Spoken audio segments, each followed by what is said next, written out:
Ekarri dugu Bizkaiko Batzar Nagusiak ezagutuz erakusketa ibiltaria gura dugulako Bizkaiko Batzar Nagusia, Bizkaiko Parlamentua herritarrek ezagutu dagien, zelako neurriak garrantzitsuak hartzen diren Bizkaiko Parlamentuan, Bizkaitarron eta Galdakaoztarron eguneroko bizimanduan eragin zuzena daukaten erabakiak hartzen direlako Bizkaiko Parlamentuan, ezagutza hortatik gero bebai baloratzia, ezta?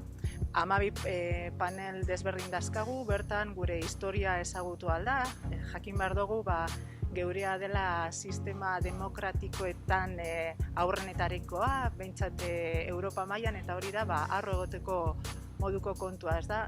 Gara iragan handia daukan lurraldea eta erakundea, eta ziur nago etorkizun aparoa izango dauen herriabe bagarela. Eta hori, erakusketa honen bitartez, Bizkaiko Batzar Nagusion balio politikoa, soziala eta kulturala zabaldu nahi dugu.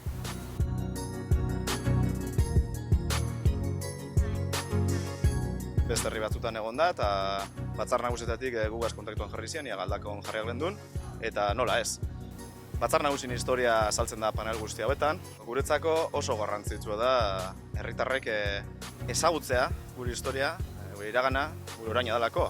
Batzar Nagusietan hainbat eta hainbat erabaki hartzen direz gure egunerokotasunen eragina dekena.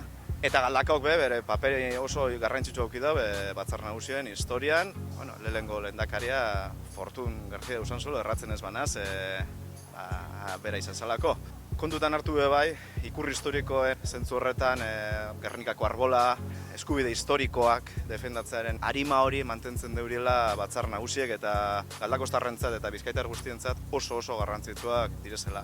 Beraz, animatzen dute Galdakaoztar oro hona etortzera hurrengo hilabetean zehar, hemen egongo da ambulatorio aurreko plazatxo honetan, eta gure historiaz ikastera gonbidatzen doaz, eta ea holan, danon artean gerturatzen dugu zen instituzio guztiak, nik uste dute udaletxea gerturatzen dugun moduan, saiatzen garen moduan, beste instituzio batzu, Batzar Nagusiak edo Aldundia edo Eusko Legebiltzarra herritarrenganako hurbiltasun hori sortu behar dela.